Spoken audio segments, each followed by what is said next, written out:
아멘. 인사하겠습니다. 사랑합니다. 오늘은 출타하신 분들도 많고 또 연휴가 많이 껴져 있어서 공간이 막 이빨이 그냥 90세 노인 이빨 빠진 것 같네. 자, 그래도 오늘 우리에게 주어진 말씀 함께 은혜 받고 귀한 시간 되시길 바랍니다.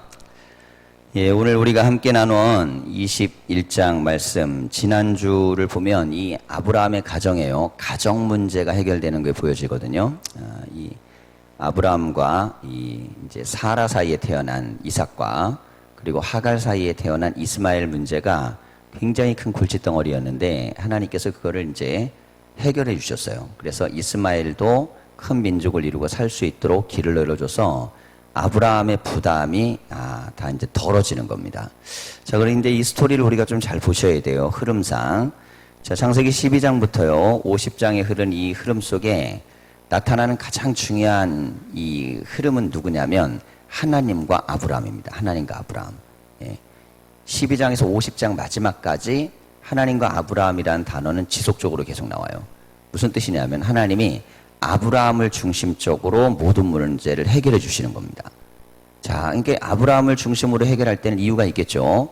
아브라함과 하나님과의 관계에 세웠던 언약, 약속을 지키기 위해서인데 이 약속은 아브라함이 먼저 하나님 앞에 순종했기 때문에 그러니까 하나님도 그 순종을 보시고 단계별로 은혜를 주시는데 자, 이게 축복이라는 건요 성경의 원리는 그렇습니다. 모든 이들에게 주어진 은혜가 있는가 하면 특별한 존재를 통하여 흘러가는 은혜가 있습니다. 자, 은혜는 두 종류예요. 모든 사람에게 주어진 은총이라는 것은 어떤 사람들은 선천적으로 태어날 때부터 좋은 걸 갖고 태어나는 사람들이 있어요. 뭐 지능이든 예능이든 뭐 다양한 달란트든.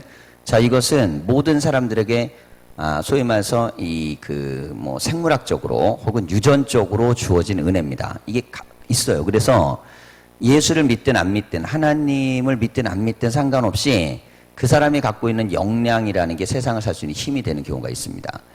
자, 이제 이게 1차 모든 사람에겐 주어지는 것인데 근데 성경은 이 모든 사람에게 주어진 은혜에 대해서는 별로 그렇게 관심이 없습니다.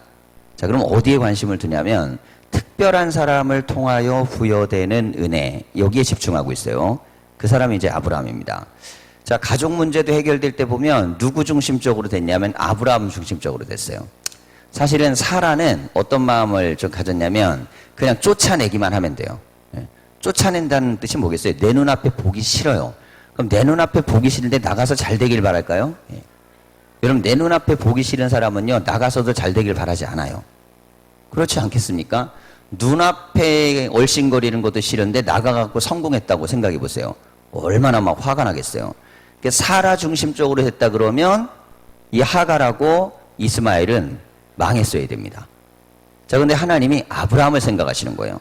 자, 롯의 문제도 마찬가지입니다. 롯이 소돔과 고모라가 멸망할 때 하나님이 누구 편에서 생각했냐면 롯 편에서 생각한 게 아니고 아브라함 편에서 롯을 생각하셨어요.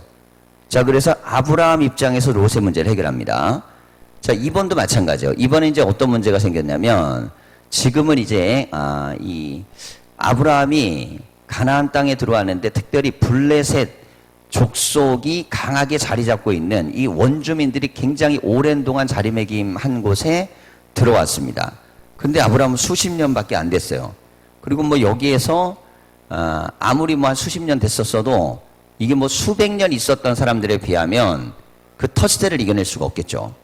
저기 갈등이 생깁니다. 갈등의 문제는 이 블레셋에 있는 아비멜렉의 종들하고 아브라함의 종들하고 다툼이 있었는데 이 블레셋의 종들이 아브라함의 종들을 좀 괴롭히는 일이 있었습니다.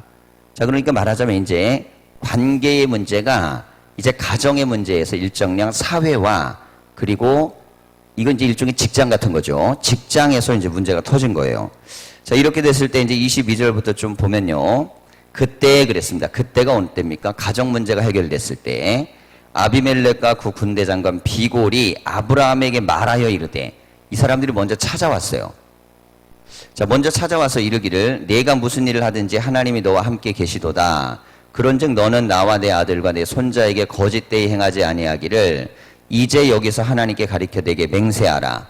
내가 내게 후대한 대로 너도 나와 내가 머무는 이 땅에 행할 것이니라 그랬어요. 자, 이 대목을 좀 보면요. 아비멜렉이 지금 뭔가 대화를 할 때 이게 막 강하게 뭔가를 어필하는 게 아니고 좀 뭔가 사정을 하고 있어요. 자, 그렇다면 이게 지금 아비멜렉과 아브라함의 위상의 문제가 여기 나타나는 겁니다. 아브라함의 위상이 엄청나게 올라간 것을 보여주는 것이죠.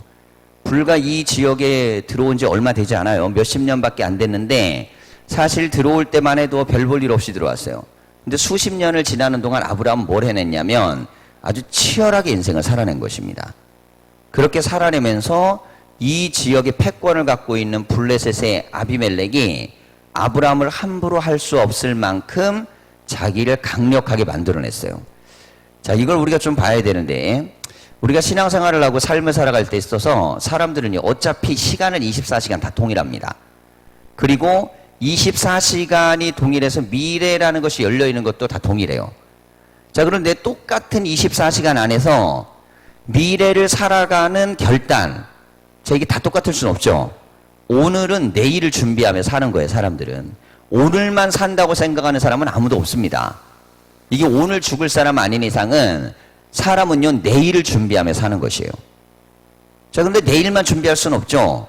그 다음 날도 준비하고 또 1년 후도 준비하고 10년 후도 준비하고. 근데 아브라함은 어디를 준비했습니까? 다음 세대. 이 지금 낳은 아이가 살아갈 그 세상에서 이 아이가 힘없이 무너지지 않게 하기 위해서 아버지가 아들을 위해서 그 부족을 위해서 강력하게 자기 자리를 마련한 것이에요. 자, 이게 굉장히 중요한 의미입니다. 아브라함이 지금 아비멜렉과의 이 대화에서 중요한 지점을 갖고 있는 것이 바로 그거예요. 자, 영향력이라는 거, 이게 되게 중요한데요. 이제 영향력에 대한 부분, 이제 존 맥셀이 이쪽은 대가인데, 그분은 이제 이렇게 표현을 했어요. 리더십은 영향력이다. 지도력은 영향력이다 그랬어요. 그럼 영향력이라는 것은 얼마나 크게 영향을 미치느냐, 또 얼마나 의미 있게 영향을 미치느냐, 이게 중요합니다. 자, 그런데 아브라함의 영향력은 지금 이미 이 블레셋 땅에서 크고 강하게 영향력을 미쳤어요. 자, 아브라함이 자기 인생만 살 걸 생각했으면 그냥 적절하게 살았어도 돼. 아유, 내 나이가 이제 다 늙었는데 뭘 그렇게 열심히 인생을 살아. 그냥 주어진 대로 살면 되지. 자, 이렇게 살았다면 아비멜렉에게 무너지고 말았을 겁니다. 왜냐하면 외교라는 거, 이 힘의 원리라는 건요, 철저하게 강자 중심적으로 물이 위에서 아래로 흐르듯이 그렇게 되게 돼 있어요. 자, 이번에 사드 문제도 보십시오. 사드 문제 보면 트럼프가 우리에게 1조 2천억을 요구했습니다. 한국이 부담해라 했는데 말도 안 되는 얘기를 했죠. 그런데 이제 한국 사회에서는요, 이게 뭐 이렇게 대단하게 막 이렇게 저항 못 합니다, 지금. 특별히 정부나 또 여당이었던 세력들은요, 이거 뭐 그냥 쥐죽은 듯이 가만히 기다리는 거예요. 왜 그럴 수밖에 없냐면 지금 이 상태에서는 괜히 뭐 하나 잘못 건드렸다가는 큰일 나니까. 이게 뭐 반기를 미국에 들 수도 없고요. 그리고 또 이거 미국 편을 들었다가는 완전히 뭐 대선 앞두고 뒤집어지겠죠. 자, 그런데 이 시점에 미국의 대통령이 이걸 이야기한 이유가 있습니다. 어차피 대통령이 어느 쪽으로 될지 알아요. 그렇기 때문에 미리 던진 거예요, 이것을. 그래가지고 어떤 것을 들은지냐, 차기 대통령 되는 사람들도 알고 들어오라 이거예요. 예. 알고 들어와라. 자, 이게 왜 그러냐면요, 만약에 이 이야기를 대선 끝나고 얘기했다 그러면 이후에 대통령은요, 미국하고 맞짱 뜰 겁니다. 특별히 지금 이제 야당 속에서 대통령 나오면요, 미국하고 맞짱 뜨려고 그럴 거예요. 예. 이게 국민들이 저항심이 굉장히 강하게 힘을 받겠죠. 그럼 협상에서 유리한 지점을 누가 갖냐면 어쨌든 한국이 이렇게 많이 불리하지 않습니다. 그래갖고 지금 언제 던진 거냐면 지금 시점에 던진 거예요.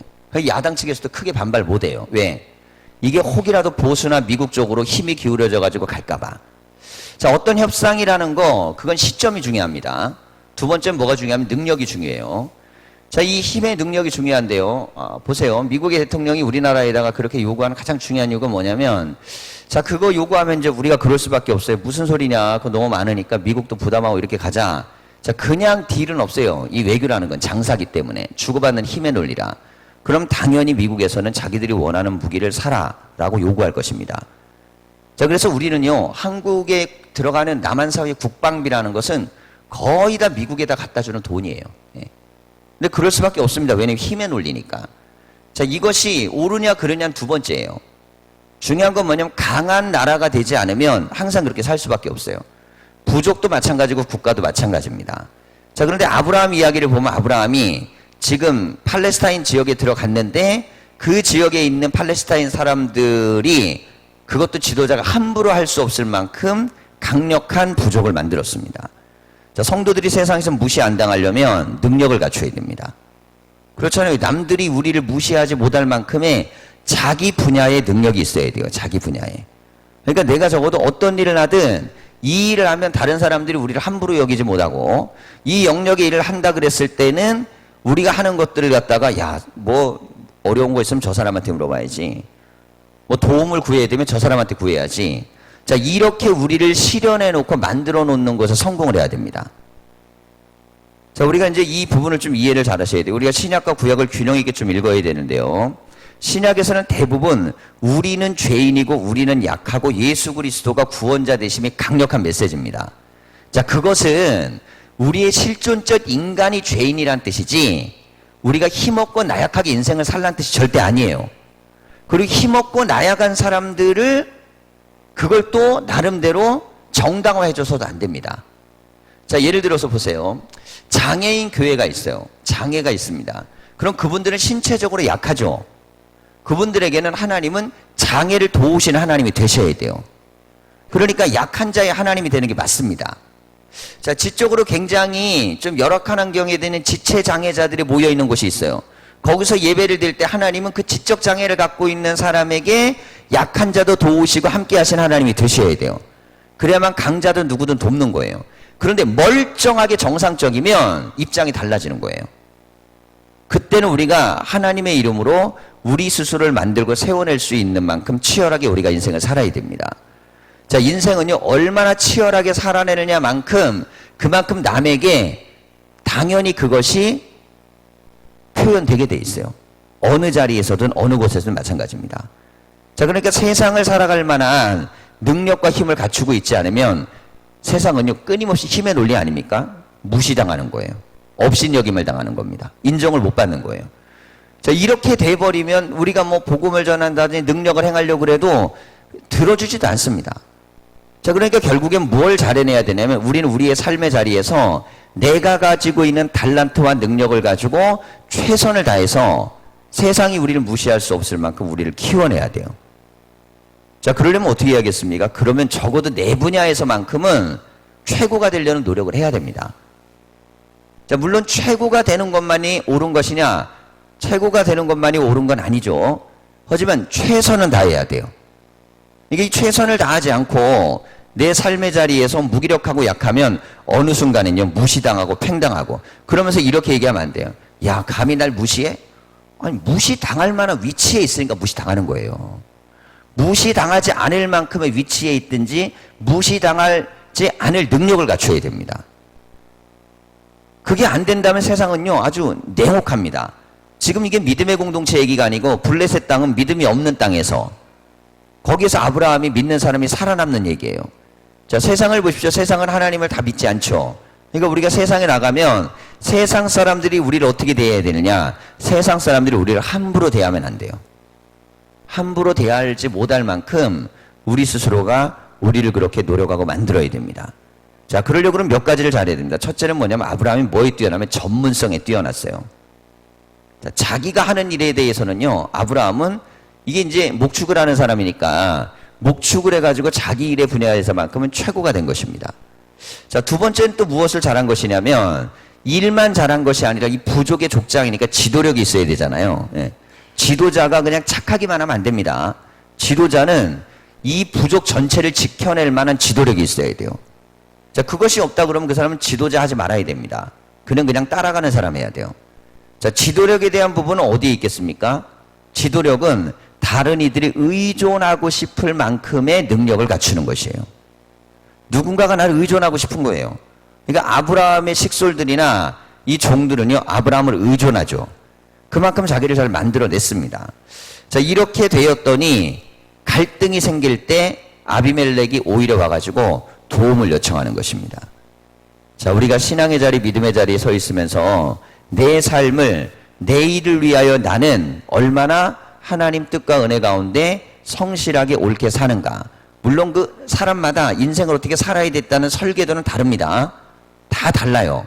하지만 그것을 실천으로 옮겨서 만들어낼 수 있도록 헌신적으로 살아야 됩니다. 자, 그렇게 됐을 때 비로소 이 근동에서 영향력이 생기는 거예요.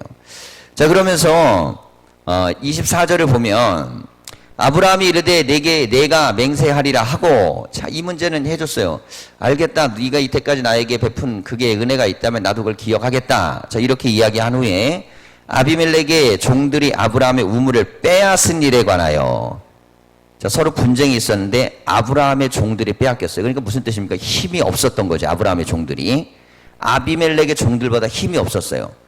자, 이걸로 보면 부족 자체는 아비멜렉의 부족이 힘이 더 센 거예요. 자, 그런데 아비멜렉하고 지금 아브라함하고의 상황이 역전이 돼버립니다. 예전에는 누가 더 셌었냐면 아비멜렉 쪽이 더 셌었어요. 그런데 이거를 아브라함이 극복을 해낸 것입니다. 그래가지고 더 강하게 만들어놨어요. 무시하지 못하도록, 함부로 대하지 못하도록. 자, 그래서 과거 사건을 이제 들추어내는 거예요. 여러분, 우리가 일본에다 위안부 문제 제기를 언제부터 했냐면요, 1980년대부터 계속 하기 시작했습니다. 미국에는 1980년대, 90년대 미군 미군들의 그 악행이나 뭐 여러 가지 문제들에 대해서 문제 제기를 하기 시작했어요. 80년대, 90년대가 왜 중요하냐면 80년대가 우리나라가 경제 성장률이 7%, 8%에서 10% 이상씩 올라갈 때입니다. 자, 그러면서 우리나라의 위상이 경제적으로 올라가고 90년대 들어서는 이게 이제 세계적으로 대한민국이라는 이름이 일본이라는 거로 가려져 있던 것이 올라가면서부터예요. 그 전까지 우리나라 기업 삼성 다 일본 건 줄 알았거든요. 그랬는데 90년대 딱 들어가서면서부터는 대한민국이라는 이름이 올라가기 시작해요. 자, 그 전에도 계속 주장했어요. 위안부 문제든 뭐든 계속 주장했습니다. 그런데 누가 가로막았냐면 정부가 가로막았습니다. 못하게 얘기하지 마라. 그래서 수요 집회나 이런 거 있으면요, 대학가에서나 됐던 얘기지 일반으로 나와갖고 역사적 이슈로 되질 않았어요. 수십 년이 걸렸습니다. 그러니까 수십 년 동안 국가가 막고 시스템이 막았어요. 예. 자, 이렇게 막았는데 이게 오늘날은 우리의 보편적인 문제가 됐습니다. 왜? 힘이 커졌으니까. 힘이 커져야 과거에 당한 아픔과 상처의 문제도 드러내갖고 해결할 수 있는 것이에요. 자, 이게 안 되면 어떻게 됩니까? 그러면은 그냥 짓밟히고 마는 것입니다. 자, 이게 이제 이 부족 사회 안에서는 어쩔 수 없는 거예요. 자, 우리가 이제 인류 역사 발전 과정을 보면 사회 발전 구조가 부족이 합쳐져서 고대 왕국으로 작은 도시국가 형태로 발전해 나가거든요. 근데 지금 아브라함의 이 시스템은 부족 국가 형태입니다. 이제 부족 국가로 들어가기 전이에요. 여기에서 무너지면 그냥 복속돼 버리는 거예요. 팔레스타인에 복속되고 여호와 신앙도 무너지고 다 깨져나가는 것입니다. 자, 그런데 아브라함이 무너지지 않도록 부족을 만들어냈기 때문에 그 부족의 영향력이 400년 동안 이집트에 가가지고 고센이라는 곳에서 200만 명이라는 사람들을 만들어내면서 가나안으로 돌아왔을 때는 이제는 힘 있는 국가 시스템을 가지고 돌아옵니다. 자, 이게 국가적 시스템을 가지고 오니까 가나안은 족속 시스템이에요. 족속. 부족 시스템인데 이게 이제 이스라엘은요, 나름대로 12지파 공동체를 해나가면서 하나님 나라 시스템을 갖고 들어와요. 이게 국가가 되어서 들어오려면 몇 가지가 있어야 됩니다. 우선은 그 국가적 기틀이 될 수 있는 땅이 있어야죠. 하나님이 가나안 땅을 주셨어요. 그리고 국가의 시스템을 운영할 수 있을 만한 국민들, 백성들이 있어야 됩니다. 200만의 사람들이 있어요. 자, 그런데 사람이 있고 땅이 있어도 국가가 되려면 무엇이 필요하냐면 완벽한 법 체계가 필요합니다. 사회를 통합하고 이끌 수 있는 핵심적인.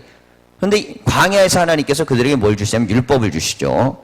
그리고 나서 법을 가지고 백성을 가지고 힘을 가지고 가나안에 들어왔기 때문에 그들은 이 가나안의 많은 족속과 경쟁에서 무너지지 않고 신앙을 지킬 수가 있었어요. 자, 우리가 이제 구약 성경에서 보여주고 있는 이 신앙 공동체를 유지하는 것도 결국에는 우리가 신앙을 유지할 수 있을 만큼의 힘을 가지고 있을 때, 그때 비로소 신앙도 공동체도 유지되는 것입니다. 이게 무너져 버리면요, 아무리 신앙생활 하고 싶어도 안 되죠. 이슬람 안에는 얼마나 간절한 그리스도인이 많아요. 우리보다 훨씬 순교적 신앙인 사람이 많지만 결국에는 그들은 소수의 무리고 그리고 영향력이 약하기 때문에 길을 필 수 없습니다. 북한에도 순결하고 믿음은 우리보다 훨씬 대단하지만 체제와 구조 때문에 그들은 믿음 생활을 할 수가 없죠. 자, 그러니까 이게 내가 얼마나 하나님 앞에 열심히 있는 사람이냐도 중요한 것이지만 우리 공동체가 얼마나 영향력 있게 우리의 힘을 지켜내느냐도 중요한 것이에요. 자, 그 힘을 지금 이 아브라함이 만들어낸 겁니다. 자, 그렇게 되니까 이 갈등이 있는 사회 속에서 무너지지 않고 자기들을 지키고 있어요. 자, 그러면서 이제 아브라함이 아비멜렉을 책망했다 그랬습니다. 그러면서 아비멜렉이 이르되 누가 그리하였는지 내가 알지 못하노라. 너도 내게 알리지 아니하였고 나도 듣지 못하였더니 오늘에야 들었노라. 자, 이게 진실인지 아닌지는 중요하지 않습니다. 왜냐하면 갈등이 생겼을 때, 문제가 생겼을 때 최고의 지도자가 책임을 지는 사회는요, 가장 비극적인 사회입니다. 사실은 어디가 져줘야 되냐면 아래에서 져줘야 돼요. 그래야만 그 사회가 다시 연속성을 가지고 가거든요. 그런데 이게 최고의 지도자가 갈등에 대한 문제에서 짐을 질 정도 되면 밑에 사람들은 전부 다 형편없는 존재들인 거예요. 자, 그런데 지금은 밑에 사람의 문제를 제기한 게 아니라 아비멜렉에게 다이렉트로 했기 때문에 이 상황 속에서 만약에 과거에 있던 갈등 문제를 아비멜렉이 알았다면 그 얘기를 한다 그랬으면 아브라함이 봐라, 니들이 그런 과거가 있기 때문에 더 이상 내가 너를 도와줄 수 없어. 그럼 이게 깨져버려요. 그러니까 아비멜렉은 뭐라 그러냐면 몰랐다는 거예요. 근데 모를 수 있었겠어요? 우물을 빼앗는 문제인데. 이게 말하자면 기업 하나를 인수하는 겁니다. 기업. 당시에는 우물이라면. 기업 하나를 인수하는 문제가 총 리더의 입장 없이 되겠어요? 대기업에서도 사고 치면 누가 감옥에 가요? 회장 대신 누가 갑니까? 사장이 갑니다. 사장. 그냥 너무 밑에를 들여보낼 수 없으니까. 그러니까 이번 같은 경우는 대한민국에서 엄청난 일이 벌어진 거예요. 삼성에서 사고를 쳤는데 삼성 사장이 안 들어가고 부회장이 들어갔죠. 이건 뭐 어마어마한 사건이 삼성에 터진 겁니다. 근데 이게 국민 정서가 워낙 세다 보니까 아무리 대기업이라도 그게 무너져 버린 거예요. 자, 그런데 이게 어떤 힘이든 간에 지도자 입장에서는 좀 빠져나가고 싶겠죠. 안 그렇겠어요? 괜히 지금 협상 잘해갖고 잘 돼야 되는데 사실은 내가 그 기업 좀 강제로 빼앗으라 그랬다고 이렇게 얘기 못합니다. 그러니까 아비멜렉이 뭐라 그러면 난 몰랐던 일이라고. 그러니까 그거에 대해서는 내가 종들을 내가 처리하겠다고. 자, 이렇게 얘기했어요. 아브라함이 이것에 대한 진실 여부를 지금 가리지 않습니다. 왜냐하면 그게 별로 그렇게 지금은 중요한 이슈가 아니에요. 지금 이 진실을 캐내야 되는 게 중요했다면 아브라함이 무슨 거짓말을 하냐, 진실을 얘기해라, 바른 걸 얘기해라 이렇게 얘기했을 텐데 아브라함은 지금 진실 여부가 중요하지 않아요. 그건 이미 끝난 문제니까. 대신 과거에 그렇게 했던 모든 걸 사과하고 돌려놔라. 그리고 앞으로 관계를 맺을 땐 너희들은 제대로 이걸 따라라. 자, 협상에서 굉장히 유리하고 중요한 지점을 차지하게 됐습니다. 자, 우리가 이제 이 성경 안에 들어있는 이 창세기 21장에 나와 있는 이 분쟁의 문제, 사회적 갈등의 문제, 혹은 서로가 구성원들 간의 갈등의 문제가 생겼을 때에 이걸 해결할 수 있는 그런 지혜 중에 하나가 뭐냐면, 자, 지금 문제를 해결하는 아브라함의 입장을 보면요, 분명히 상대방이 거짓말을 하고 잘못 가고 있는 걸 알아도 그걸 붙들다가 정말 중요한 걸 놓칠 수 없기 때문에 그건 그냥 알았어, 네 말이 사실이라고 내가 믿어줄게. 그리고 대신 어떻게 네가 바뀌어야 될지를 나에게 약속을 해라. 그렇게 얘기합니다. 자, 그러면서 27절을 보면요, 아브라함이 이 문제를 어떻게 해결하는가. 아브라함이 양과 소를 가져다가 아비멜렉에게 주고 두 사람이 서로 언약을 세우니라. 아브라함이 아비멜렉에게 줬어요. 자, 사실은 이때까지는 지금 아브라함이 뭐라고 막 책망했잖아요. 네가 잘못했으니까 내놔 이래야 되는데 그게 아니고 오히려 아브라함이 아량을 베풉니다. 자, 이게 바로 지도력의 차이예요. 아비멜렉은 뒤에서 조정해갖고 뺏었는데 아브라함은 당사자가 앞에 있는데 주는 거예요. 자, 그럼 이게 뭔 의미겠습니까? 내가 너보다 더 큰 사람이란 뜻이에요. 나는 줄 수 있는 사람이야. 넌 뒤에서 뺏는 사람이지만 나는 앞에서 당당하게 너에게 줄 수 있는 사람이야. 자, 아브라함의 위상이라는 것이 기본적으로 달라진 걸 보여주는 장면이 또 이겁니다. 그리고 아브라함이 또 뭐가 있냐면 이 협상을 할 때, 단판을 칠 때 보면 큰 생각을 가지고 해요. 큰 생각. 그 협상을 하고 어떤 대화를 풀어나갈 때 있어서 작은 것에 매몰되어 있으면요, 큰 걸 못 풀어버립니다. 우리가 삶을 살 때요, 실타래 얽히듯이 문제가 얽혀버리는 방식으로 그렇게 있는 것 속에 매몰돼 들어가면 정말 큰 문제를 해결하지 못해요. 신앙생활도 마찬가지입니다. 무엇이 더 큰 것인가? 뭐 그런 말 있잖아요. 뭐가 더 중요한디? 뭐가 더 중요한지를 아는 눈이 필요해요. 뭐가 중요한지 모르고 내가 중요하다고 생각하는 거에 매몰돼 버리는 거예요. 그럼 그게 뭐가 돼 버리냐면 별로 중요하지도 않은 것 때문에 자기 거를 잃는 사람들이 너무너무 많습니다. 자, 가장 어리석은 사람이 뭐냐면 작은 걸 얻으려고 큰 걸 잃어버려요. 소탐대시이라 그러죠. 작은 걸 얻어요. 작은 걸 얻기 위해서 내가 막 작은 거 얻으려고 막 몸부림치고 표현하고 막 그래요. 그때 작은 거 주는 거야. 대신 너 이거나 먹고 떨어져. 넌 여기까지야. 자, 이건 어리석은 것입니다. 작은 것을 포기할 줄 알고 큰 것을 얻을 수 있을 만큼이 되어야만 그 사람이 큰 사람이 될 수 있는데, 아브라함은 지금 과거에 지나간 거 그거 끄집어내는 거 말로 그냥 정리하고 내려놓고 보상이나 배상 문제 얘기하지 않고 오히려 많은 것들을 주면서 얘기해요. 난 너한테 이만큼 줄 만큼 나는 이만큼 좋아졌어. 자, 이렇게 얘기한 겁니다. 자, 그러면서 아브라함이 7 암양 새끼를 따로 놓으니 7은 완전 숫자죠. 이 완벽한 언약을 얘기합니다. 아비멜렉이 아브라함에게 이르되 이 7 암양 새끼를 따로 놓으면 어찌미냐. 아브라함이 이르되 너는 내 손에서 이 암양 새끼 7을 받아 내가 이 우물 판 증거를 삼으라 하고. 자, 내가 이 우물을 팠다는 거예요. 예. 자, 그러니까 이 우물은 결국 누구 것이냐면 아브라함 것이라는 걸 인정하라는 것이죠. 예. 그렇게 인정하고, 그리고 두 사람이 거기서 서로 맹세하였으므로 그곳을 부엘세바라 이름하였더라 그랬습니다. 내가 정당하게 너에게 돈 주고 샀으니까 앞으로는 생떼 부리지 마라. 과거에는 이걸 갖고 분쟁하는 이유가 이게 소위 말해서 이게 누구 우물이냐 아니냐 갖고 분쟁했지만, 지금은 내가 돈 주고 샀으니까 다시는 생떼 부리지 말라는 거예요. 자, 아브라함이 지금 일을 처리하는 방식을 보십시오. 아브라함의 일 처리의 방식을 보면 불확실성을 제거해 버리는 것입니다. 자, 지도자의 지도력 중에 굉장히 중요한 것 중에 하나는 뭐냐면 불확실성을 제거할 수 있는 지도력이에요. 불확실성은 계속 불안하게 만들잖아요. 문제를 계속 만들어 버립니다. 그러니까 불확실성을 제거하기 위해서 돈 주고 아예 사버렸어요. 그것도 누구에게 샀습니까? 아비멜렉 당사자에게 샀어요. 그러니 이게 종들이 여기에다가 왈가불가 할 수 없는 겁니다, 이제. 자, 문제는 종들이 익혔지만 해결을 누가 했어요? 이 아브라함이 해내는 것입니다. 자, 그 정도 능력이 있으니까 아브라함의 종들은 충성심을 발휘해서 아브라함을 따르는 것이고, 그 부족은 강력한 부족이 되는 것입니다. 자, 비록 작은 부족이지만 국가 형태까지 아브라함은 성장을 못 시켰어요.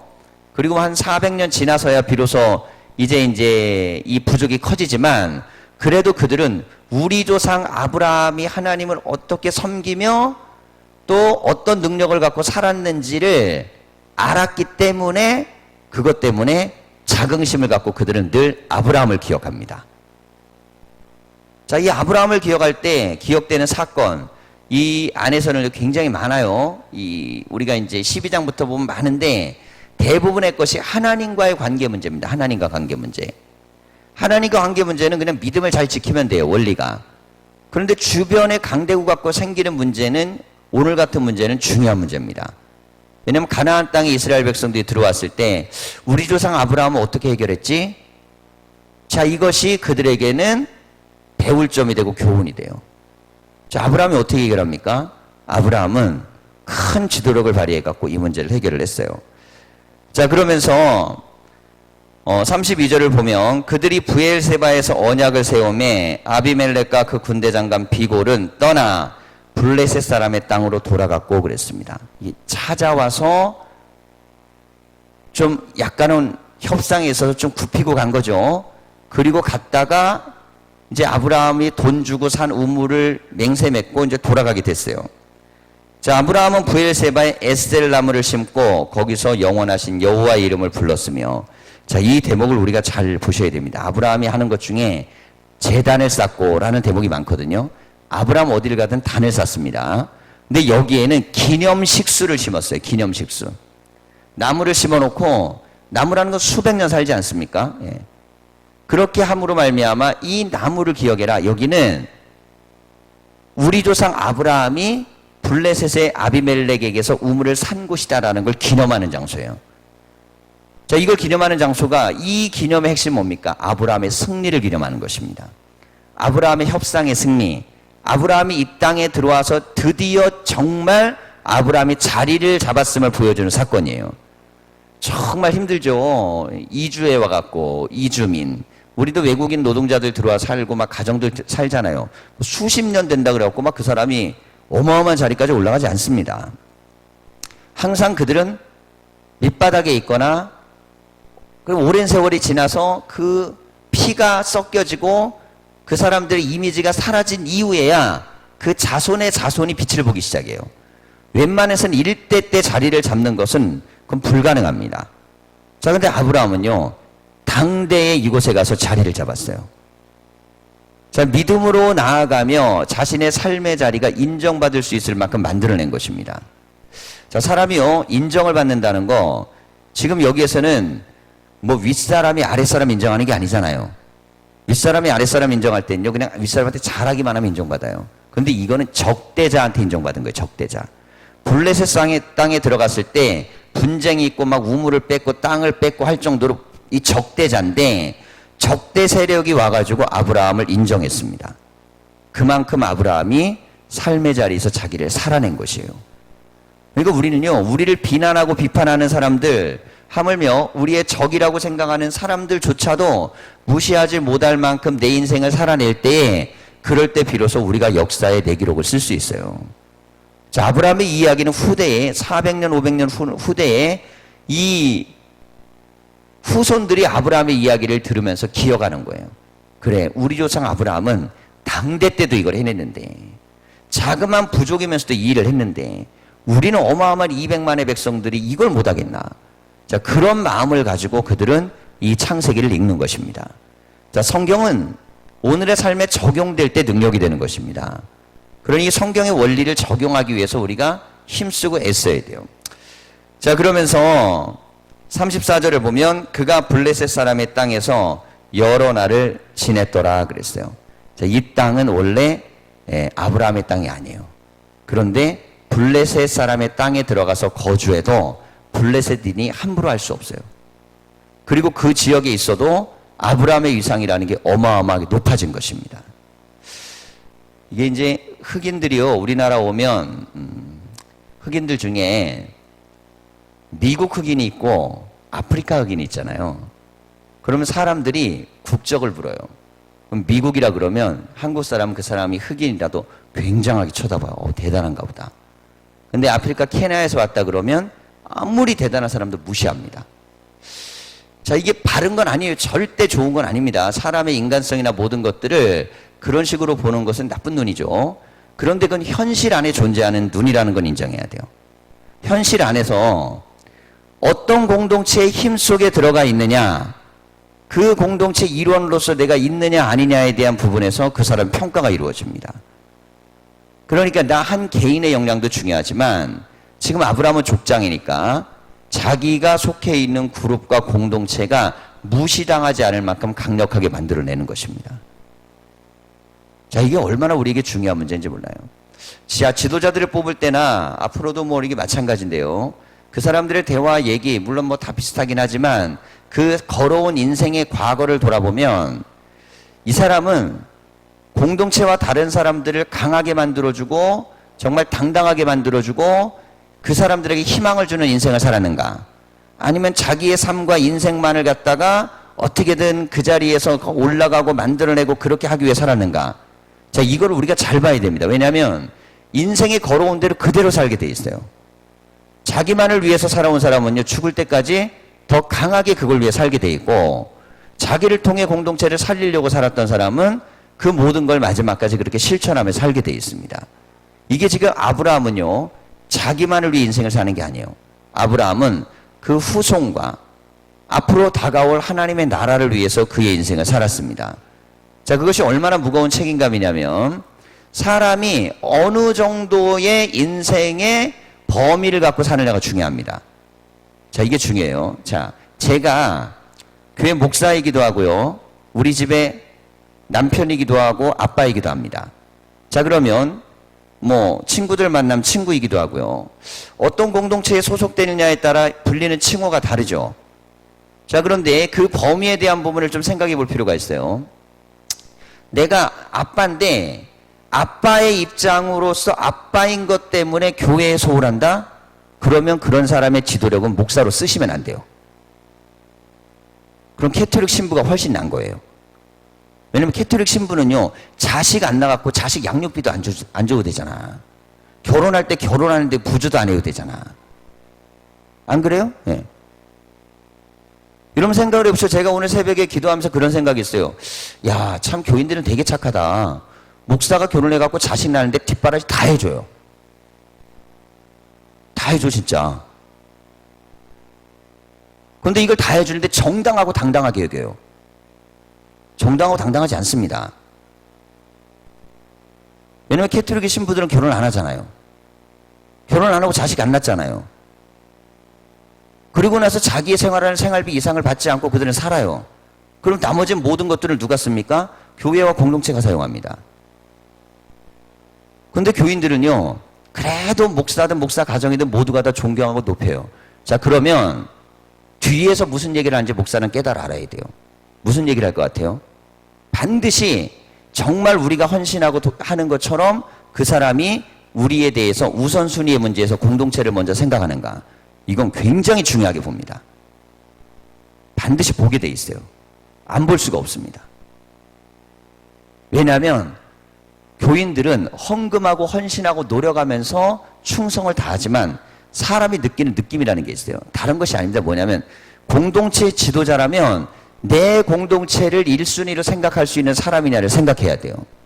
자, 이번에 대통령을 뽑습니다. 대통령을 뽑는데 만약에 가족 가운데 우리가 지금 대통령이 김영삼 대통령 이후로는 대통령 비리가 계속 안 터지자 이번에 박근혜 때 한번 터진 건데 계속 안 터졌던 이유가 뭐냐면 자기 관리는요, 대통령이 직접적인 부정축배는 안 했어요. 근데 누가 다 터졌냐면 가족이 다 터졌습니다. 형이 터지든, 그죠? 아들이 터지든 다 터졌어요.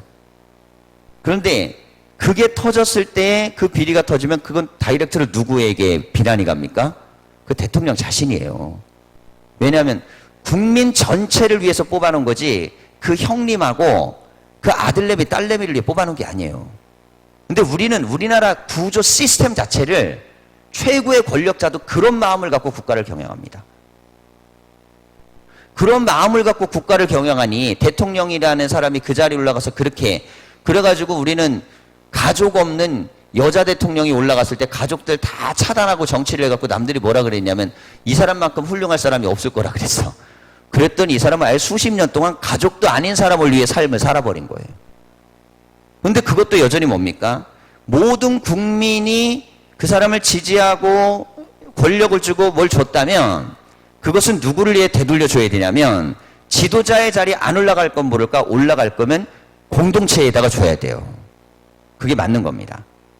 대통령도 그렇고 도지사도 그렇고 교회 목사도 그렇고 학교 선생님도 마찬가지고 우리에게 부여되어져 있는 지도력의 자리에 있는 사람들은요, 항상 어떤 마음을 갖고 살아야 되냐면 내 지도자의 자리는 이 지도력의 자리가 공동체의 1순위가 될 수 있도록 그런 개념을 갖고 살아야 돼요. 자, 그래서 예를 들어 그렇습니다. 저는요, 굉장히 세습에 대해서 반대하는 목사인데요. 물론 이제 감리교는 세습방지법이 통과가 돼가지고 어느 정도 이제 좀 정화가 되고 있지만은 교회가요, 이게 다음번 목회자를 뽑거나 이렇게 할 때, 그럴 때 굉장히 어려움들을 많이 겪는 경우들이 많았습니다. 자, 그런데 이런 경우에 내 자식을 담임 목사를 만들기 위해서 수많은 교인이 고통을 당하더라도 그냥 다 떨어뜨린다는 각오를 갖고 만드는 수많은 교회가 한국 교회를 다 무너뜨려 버렸어요. 우리가 지금 못해서 안 하는 거죠. 만약에 법이 통과 안 됐으면 지금도 구구장창할 것입니다. 근데 그 안에 무엇이 있냐면 하나님의 공교회를 위하여 내가 교회를 위하여 존재해야 되는 사제성 같은 개념이 있어야 돼요. 자, 중세대 갖고 왜 사제들이 결혼을 못하게 했냐면요. 자, 캐토릭 성직자들이 처음엔 결혼했죠. 근데 이들이 신앙 없이 성직에 들어가면 계급이 됐기 때문에 신앙이 없는 이들이 성직자가 돼버렸습니다. 그리고 나서 어마어마한 세금을 통해 갖고 부를 축적하고 그들은 세금도 내지 않고 굉장한 특권을 누렸어요. 자, 그러다 보니까 교회가 타락했습니다. 이 타락을 어떻게 막을까? 그래서 극단적인 조치를 취하는데 이게 결혼을 안 하는 거예요. 결혼을 안 하면 어쨌든 딸리는 게 없으니까. 딸리는 게 없으니까 안 할 수 있지 않느냐. 그런데 문제는 다른 데서 생기고 말았어요. 결혼을 안 하다 보니까 가정이라는 것과 또 가정의 존귀함이라는 것, 이런 것들에 대한 것들을 가질 수 있는 영역이 무너져 버렸습니다. 그래서 루터는요, 원래 캐토릭 신부죠. 그는 신학대학 교수였는데요. 신부들이 여럿 있었어요. 같이 종교개혁을 하려고. 재미있는 일화가 있어요. 그 중에 가장 못생긴 여자를 딱 골라서 나머지 서로 자기하고 나온 사람들 짝지어갖고 결혼을 시킨 거예요. 왜냐하면 성경에 보면 바울은 의도적으로 결혼을 복음을 전하기 위해 하지 말라고 했지만 베드로는 장인이 있으니까 결혼한 사람이거든요. 그러니까 성경에 결혼하지 말라는 건 특수한 상황의 문제지 이건 성경적 원리가 아니니까 결혼을 하고 그 자리를 잘 지켜나가는 게 중요하다. 이렇게 가르치면서 다 결혼을 시키고 그 중에 마지막 남은 한 사람, 그 사람하고 결혼해요. 예. 그럼 누가 남았겠어요? 예. 가장, 예. 이건 우스갯소리로 가장 못생긴 사람이라.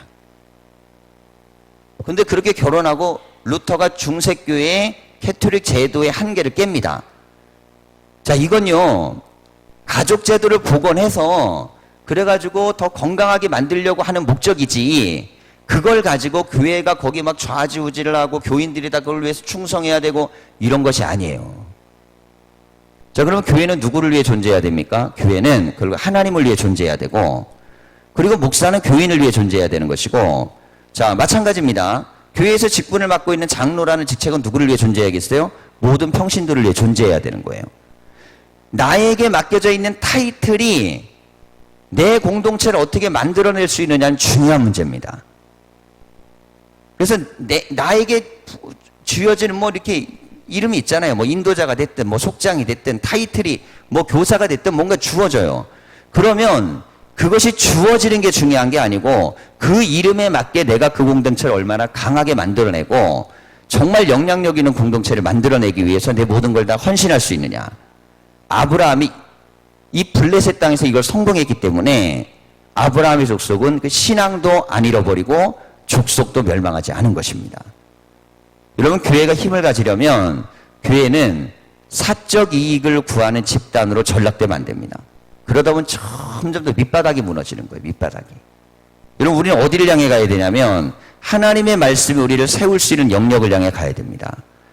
그래서 늘 이런 생각을 해야 돼요. 아브라함에게 왜 하나님이 너는 너희 본토 친척 아비집을 다 버리고 가라고 했겠습니까?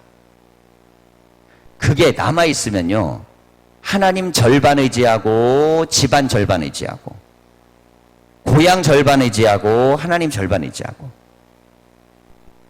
우리에게 주어져 있는 것을 땅바닥까지 내려놓을 수 있는 흐름은요, 내려놓으면 밑바닥부터 하기 때문에 굉장히 어렵습니다. 그런데 밑바닥부터 올라온 사람이요, 감동이 있는 거예요. 왜냐하면 그 사람은 하나님만 의지하고 올라왔기 때문에. 아브라함의 이야기가 감동이 있는 이유는 모든 것을 버리고 하나님이 말씀하시는 것으로 갔고 모든 것에 아무것도 없는 상태에서 하나님 뜻대로 살았고 그렇기 때문에 그의 영광과 뜻이 이루어진 것입니다. 여러분, 교회나 신앙과 믿음의 공동체가 항상 이런 생각과 개념들을 가지고 있어야 돼요. 자, 보십시오. 뭐 예전에 제가 훈련 받을 때 그런 얘기 좀 많이 들었는데요. 목사를 위해서 교인이 존재하는 게 아니야. 그걸 많이 들었습니다. 배울 때. 의도적으로 그 말씀을 많이 하셨어요. 근데 제가 원리적으로 그 말을요, 많이 묵상해 봤어요. 목사를 위해 교회가 존재하는 게 아니야. 여러분, 교회는 목사를 위해 존재하는 것이 아닙니다. 목사가 교회를 위해 존재하는 것이에요. 자, 이것은 무엇을 의미하냐면 애들이 선생님을 위해 존재하는 게 아닙니다. 선생님이 애들을 위해 존재하는 것이에요. 애들이 부모를 위해 존재하는 게 아닙니다. 부모가 자식을 위해 존재하는 거예요. 그래서 내 삶의 자리에 대한 지도자의 자리에 섰거나 삶의 위상이 있는 자리에 섰을 때는 항상 나는 내 삶의 자리에 이 서 있는 곳으로 말미암아 내 공동체나 사람들이 정말 힘있고 영향력 있고 그렇게 능력 있는 삶을 살아갈 수 있는가? 그걸 만들어내야 좋은 지도자가 되는 것입니다. 아브라함은 비록 작은 부족 족장이었어도 이것을 해냈기 때문에 성경에 이 사건이 기록된 것입니다. 여러분, 우리가 어느 자리에 있든지 간에요, 시간이 지나다 보면 우리는 언젠가는 장이라는 자리에 올라갑니다. 쬐끄만 모임의 장이든 큰 거의 장이든 어느 자리에 가요. 그때마다 우리는 잊지 말아야 돼요. 나는 정말 이 조직에 내가 들어옴으로 말미암아 더 이 조직이 좋아지고, 내가 여기 들어옴으로 말미암아 더 강력해지고, 나에게 부여된 이 칭호, 나에게 주어진 이 사랑, 나에게 주고 있는 이 모든 것에 난 합당한가를 생각해야 됩니다. 기도하면서도 이런 생각을 좀 해봤어요. 우리가 샌드위치 나눠주잖아요. 샌드위치 사실은 가격이 얼마 될 것 같으세요? 뭐 한 몇천 원 합니다, 하나에. 또 반쪽 하면 조금 더 줄어들겠죠. 근데 저는 목사기 때문에 식사를 대접받을 때요, 정말 이렇게 융성하게 받고 잘 받을 때가 많습니다. 근데 제가 이런 생각을 해봤어요. 어떤 사람은 샌드위치 하나를 받으면서도 정말 고마워하고 감사하고 막 이런 마음으로 받는데, 나는 밥 한 끼를 먹으면서 정말 그런 마음으로 정말 잘 먹고 있는가에 대해서 깊이 생각을 했습니다. 왜냐하면 습성이 돼버리기 시작하면요, 당연하게 느껴요. 누군가가 뭘 대접하는 것을 당연히 느끼고, 누군가가 뭘 나에게 해주는 것에 대해서, 그것에 대해서 마땅히 내가 받을 수 있는 권리처럼 느끼는 것입니다. 자, 그런데 이렇게 되는 게 타락이에요. 타락이라는 게 뭡니까? 타락이란 내가 지금 나에게 주어져 있는 것에 대해서 감사하지 못할 때, 내가 받고 있는 사랑에 대해서 감격하지 못할 때, 나에게 지금 베풀어지고 있는 그 모든 고마움과 감사에 대해서 느껴내지 못할 때, 그건요, 악마적인 타락입니다. 왜 그렇게 되냐면 지도자가 그런 식의 생각을 하면 다 똑같아집니다. 그래서 우리는 대통령이 가족에 다 비리가 생기니까 다 생겨요. 장관이든 차관이든 밑에 다 생깁니다.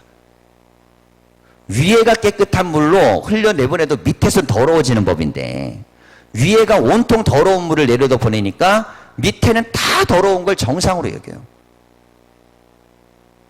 그런데 이걸 정화시켜야 될 교회마저도 그런 개념을 갖지 않으면 교회는 그걸 정화시키는 능력이 있어야 돼요. 근데 교회가 만약에 그 정화 능력을 상실하면 그 능력이 상실돼서 우리는 결국에는 같이 더러운 집단이 되고 마는 것입니다. 여러분, 내 삶의 자리에서 우리가 말씀을 읽어나갈 때 이 말씀의 원리 속에서 나를 비춰보면서 나는 정말 이 공동체와 조직, 어느 곳에 가든 내가 정말 필요해서 그곳에서 하나님이 쓰실 만한 자리에서 있는 사람인가. 자, 그러면서 나를 거울에 비춰보고, 그리고 그것으로 나를 평가할 수 있는 눈이 있어야 됩니다. 그러면요, 자기 안에 감사가 있어요. 야, 내가 감사하지. 사랑받고 있는 게 고맙지. 인정받고 있는 게 감사하지. 대접받는 게 감사하지. 야, 나같이 부족한 사람인데도 이 정도까지 기도해 주는 게 감사하지. 자, 이런 마음이요, 우리 안에서 늘 고백되어져야 됩니다. 성도 간에 항상 그런 마음을 가져야 돼요. 뭐 이게 장로님, 권사님 있으면 장로님, 권사님 칭호만 불러주는 것만 해도 감동하셔야 돼요. 야, 내가 그렇게 못 살고 있는데도 이 사람들은 나를 이렇게 불러주는구나. 이렇게 생각해야 돼요. 결국에는 우리의 삶의 자리에서 내가 내 이름값에 대해서 얼마나 살아내느냐에 대한 몫이 이 아브라함이 자기 이름값 했는지 아닌지를 결정하는 것입니다. 아브라함은 지금 자기 이름값을 했어요. 하나님의 가기를 통해서 세운 것처럼 이 부족을 세웠고, 위상을 세웠고, 영향력을 세웠고, 후손들이 자랑할 만한 그런 능력을 갖췄습니다. 여러분, 우리도 그렇게 되기 위해서 노력하고, 우리 교회가 그렇게 당당해지고, 우리 교회가 그렇게 강해지고, 성도들의 가정과 자녀들이 다 그렇게 될 수 있도록 우리는 헌신할 수 있어야 됩니다. 그렇게 할 때에 하나님이 아브라함에게 주신 복을 자손들에게도 흐르시는 것처럼 우리의 자녀들에게도 흐르는 은혜가 될 줄 믿습니다. 우리에게 맡겨진 것, 감정의 기복 따라가 아니고 하나님이 주신 사명과 은혜로 우리가 설 수 있기를 간절히 축원합니다. 기도하겠습니다.